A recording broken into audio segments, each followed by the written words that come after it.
Muito bem, boa tarde, nessa tarde tão linda. Estamos mais uma vez aqui nesse lugar tão aprazível, tão gostoso, né? E hoje eu estou aqui com a pastora Gláucia Tavares.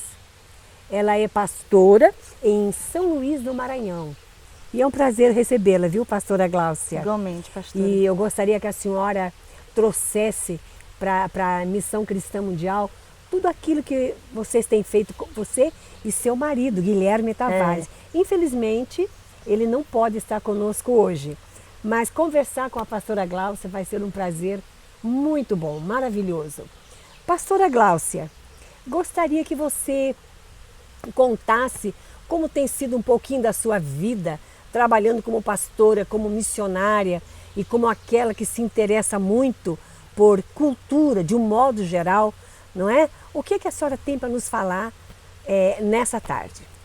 Em primeiro lugar, é um prazer imenso estar aqui com a senhora. E para nós foi surpresa Sim. esse momento muito espiritual que nós estamos vivendo e compartilhando dessas notícias em relação à cultura. Mas eu comecei muito cedo a me apaixonar pela cultura judaica. E me apaixonei de forma obcecada por Jerusalém. E esse amor por Jerusalém me fez refletir o meu amor pela minha cidade. Depois do amor pela minha cidade, Deus me deu uma palavra muito específica de Ezequiel capítulo 16, onde o Senhor fala de Jerusalém como uma donzela, uma mulher. Então Deus me fez ver que as cidades elas têm uma completude, que as mulheres, muito parecida com as mulheres. E isso me gerou uma expectativa de comunidade, de cultura de forma diferenciada. E comecei a estudar cultura, depois de um toque de Deus muito especial. Ele me visitou de uma forma muito forte em relação a conhecer principalmente a cultura brasileira. Me apaixonei pela cultura brasileira depois de ter ido a Jerusalém e visto a cidade de Davi. Deus falou comigo muito forte: se você ama Jerusalém, ame a sua cidade, ame o seu país. E eu comecei a trabalhar essa paixão pelo Brasil, comecei a compor canções brasileiras e foi desenvolvendo esse amor pela cultura, pela comida, pela arte em geral do Brasil. E Deus me deu a oportunidade de ter um entendimento profético, né, da cultura brasileira e um desejo de restaurar a cultura brasileira, que na minha opinião ela estava nas mãos erradas e Deus está tomando e trazendo de volta para Ele. Isso em se tratando do povo judeu ou das raízes judaicas, como que é tudo isso? Fale só um pouquinho sobre isso, porque eu fiquei curiosa, né? Olha, pastora, esse amor por Jerusalém foi aumentando. A gente decidiu, eu e meu esposo, ir pelo menos uma vez. E nós fomos. E eu me lembro que na casa de Obed-Edom, nós fomos orar, que é algo muito gostoso. Nós estávamos orando naquele lugar e o Senhor falou algo no meu coração: você viria de novo? Eu falei: Senhor, nós não teríamos condições de vir de novo. E o Senhor disse para mim: você faria qualquer coisa para vir de novo? Eu falei: faria. E nessa busca de ir, todas as vezes que nós íamos, nós recebíamos algo novo a nível cultural, na cultura judaica. E eu fui me especializando na cultura hebraica, inclusive começamos a cantar música hebraica, estudar a língua hebraica, e até que recebemos um convite para cantar para os judeus em Jerusalém. E inclusive foi um privilégio muito grande para nós, porque eles chegaram a nos dizer que foi a primeira vez que uma gentia cantou para os judeus messiânicos. Então nós tivemos aquele privilégio, para mim foi muito impactante. Era uma manhã de Shavuot, a festa do Pentecostes, e nós começamos a louvar em português. E eles adoraram conosco. E depois nós tivemos a oportunidade de cantar em hebraico e foi uma junção de informações. Eu percebi que eles ficaram muito impactados com uma brasileira cantando hebraico. E foi muito impactante, assim, algo que nós jamais vamos esquecer. E enquanto isso, a cultura brasileira foi gerando mais paixão dentro de nós. Então, quando eu falo de cultura brasileira, automaticamente me vem a cultura judaica, né? Então Certo. houve essa junção que nós ainda estamos por descobrir todos os pormenores desse mergulho de cultura brasileira com cultura judaica. Eu tenho lido já há muito tempo alguma coisa sobre o judaísmo, principalmente por causa de... Bom, são várias razões que não é o caso aqui no momento, né? Mas já ouvi falar que pelo menos 80% do povo brasileiro tem alguma descendência judaica. Nossa, eu fiquei maravilhada, porque se existe um povo que eu admiro, bem em particular, é o povo judeu. E eles nem sabem disso, mas é uma coisa aqui bem da minha alma, né? Da minha coisa. Eu gostaria que você conversasse alguma coisa sobre a Casa da Cultura em São Luís do Maranhão, onde você trabalha. E ouvimos falar que vocês fazem um trabalho muito lindo lá, cheio de coisas voltadas para a cultura. Sim. No Nordeste, como Sim. tudo começou, né? Como é que Pastora, é isso? nós percebemos que Deus estava nos dando uma unção muito específica para ganhar artistas. E nós começamos a perceber essa unção específica. E nós começamos a ganhar artistas renomados na cidade, que faziam parte da cultura afro, da cultura popular. E, inclusive, a cidade de São Luís, ela tem uma fluência muito alta de cultura brasileira, e principalmente cultura afro. E nós começamos a ganhar discípulos, né, ovelhas, e eles começaram a nos ensinar muitas coisas. E fomos desenvolvendo um desejo de celebrar a cultura brasileira dentro da igreja. Começamos a pintar telas e a incentivar poesias e fazer celebrações bíblicas dentro de uma visão cultural brasileira. Sim. Depois não teve como, nós realmente nos envolvemos com a cultura brasileira, abrindo uma casa de cultura, inclusive a primeira casa de cultura protestante da América Latina. E Deus nos deu esse presente. A cidade de São Luís é um patrimônio histórico da humanidade, reconhecido pela Unesco, e a cidade ela tem essa respirada europeia, e nós estamos hoje dentro daquele centro histórico de São Luís, celebrando ao Senhor com uma casa de cultura protestante, até porque a fundação da cidade é de um europeu protestante, um francês protestante. Então olha, a fundação da linda. Cidade, meu Deus, eu não sabia atrai disso. tudo isso, né? Ela coisa muito, linda. muito forte. A história da fundação de São Luís, ela é muito poderosa, assim, em Deus. Que bênção, hein? Isso é uma bênção na vida de vocês, muito Isso, grande. e a casa ela funciona de segunda a sábado, Sim. com vários voluntários. Nós tivemos que pegar vários jovens e treiná-los a ser guias, né? E ensinamos a história de fundação da cidade. E eles se dispuseram a estar lá, então eles estão lá por turnos. Muitos estão só pela manhã, outros estão só pela tarde, outros passam o dia na casa, recebendo os turistas. A casa ela não tem nenhum vínculo governamental, ela trabalha de forma voluntária e mantenedores, pessoas simples que hoje custeiam a casa, pagam para que a casa esteja aberta, né? Então nós temos hoje as possibilidades de ter uma equipe de guias, que são jovens da igreja que decidiram se entregar para isso. E nós temos dentro da casa 3 cursos de língua estrangeira, que é hebraico, francês e inglês. E a casa funciona hoje com sarau de poesias, com música popular brasileira cristã.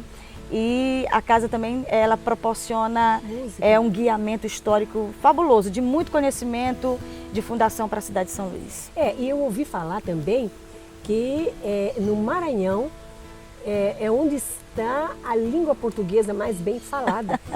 É verdade isso? Pastora. Isso me deixa maravilhada, porque o Brasil é um país cosmopolita, né? Isso. Essa mistura de raças. E a gente, quando ouve falar que lá em um estado do Brasil se fala a melhor língua, isso é maravilhoso, é consolador para a melhor língua portuguesa, isso. onde ele é mais bem falado e pronunciado. Será que eu falo direito? Na verdade, pastora, infelizmente, de 50 anos para cá, houve um subdesenvolvimento, vamos dizer assim. Os poetas, na época, a cidade de São Luís foi considerada a Atenas brasileira. Os poetas, eles iam para as praças poetizar. Então eles Olha. falavam como se tivessem inspirados nas praças. Então, Sim. por causa disso, desse falar em público suas poesias, eles começaram a tentar falar um português bem Perfeito, claro, bem perfeito, claro. né? E não queriam também muitas alianças com Portugal, porque eles queriam ser franceses, descendentes de franceses. Então, a língua não tem muito sotaque, não tem muito regionalismo, não tem a muito língua do X. Maranhão é muito bonita. Isso. É. Mas, infelizmente, por causa da falta de desenvolvimento educacional, Exatamente. infelizmente, o maranhense hoje ele Mudou não tem um pouco, mais. né? Mudou sim. Muito bem, gostamos demais de te ouvir. Mas quais são as necessidades hoje que vocês têm enfrentado como missionários naquele lugar e na direção da Casa da Cultura? Como é que está hoje? O que é que você vê como necessidade no sentido de outras pessoas, outras igrejas ou outras não digo denominações, mas agências missionárias ajudarem vocês Amém, naquele amém. trabalho? Bem, nós começamos pela fé, foi uma palavra que Deus nos deu e procuramos inclusive o governo e o governo foi muito claro para nós, disse que não tinha nenhum interesse de ter um museu com aquele tema, com aquela temática protestante. Sim. Então Deus falou muito certo conosco assim, vocês devem começar. Começamos e todos os meses, há quase 3 anos, a casa funciona pela fé. Todos os meses nós temos que pagar o aluguel e fazer proezas dentro da casa. E simplesmente mantenedores, pessoas que doam valores assim simples, nada de exageros. E todos os meses Deus nos faz um milagre conosco e nós conseguimos pagar as contas daquela casa. Então a maior necessidade da casa hoje a nível... Porque, pastora, quando a gente fala assim, um museu ou uma casa de cultura, as pessoas pensam que é algo milionário. E realmente... é algo milionário.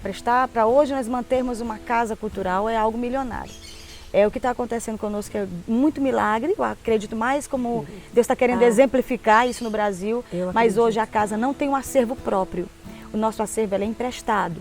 Então a maior necessidade que nós temos hoje é de levantar um acervo próprio. Se nós conseguirmos comprar um acervo próprio, que a casa possa até trabalhar isso em outros estados, inclusive, como sendo o nosso acervo. Essa é o nosso ponto principal, a nossa maior necessidade. Muito e bem. depois as manutenções que a casa possui mensalmente. Muito bem, que coisa boa ouvir tudo isso. Mas eu ouvi falar também que você é uma excelente adoradora, Oh, meu Deus, cantora. E eu gostaria que você se despedisse cantando alguma coisa para nós. É possível? É possível. E assim nós estaremos terminando a nossa entrevista de hoje. Amém. Obrigada. Foi um prazer, Gláucia. Foi um prazer muito grande te ouvir aqui por 10 minutos, vamos dizer assim. Não foi tanto tempo, né? Mas que você possa nos agraciar e principalmente ao nosso Salvador Jesus Cristo. Amém. Eu agradeço com demais. uma música de preferência de sua autoria. Amém. Então vamos lá. cantar. Tá bom.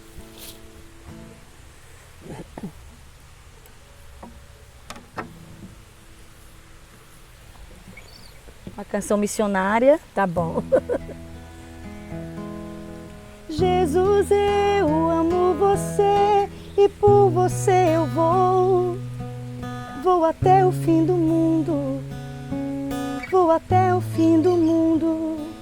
Por ti, tu és o Filho de Deus e todos saberão que és Senhor, que és Senhor. Jesus, eu amo você e por você eu vou. Vou até o fim, vou até o fim do mundo. Por ti, tu és o Filho de Deus e todos saberão que és Senhor, que és Senhor.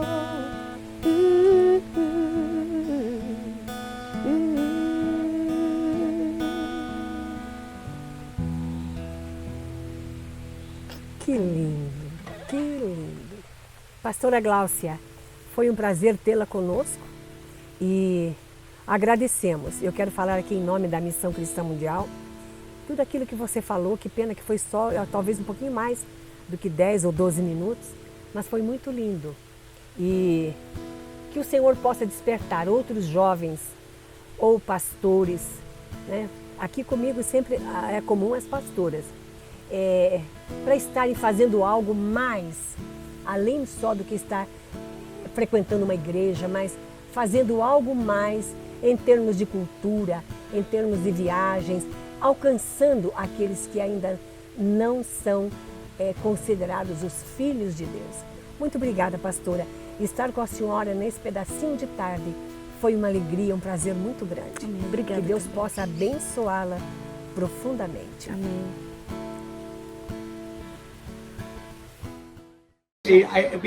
Judeus e gentios juntos, adorando o mesmo Messias.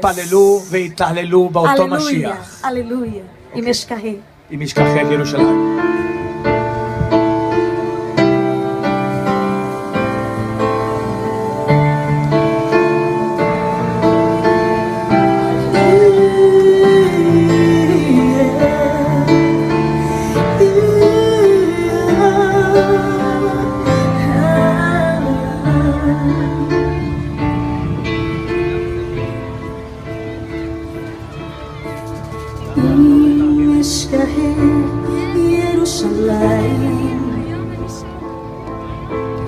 Tishkar yemini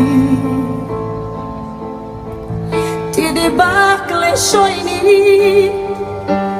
Lehiki imlo eskerehi Imeshkahe Yerushalayim Tishkar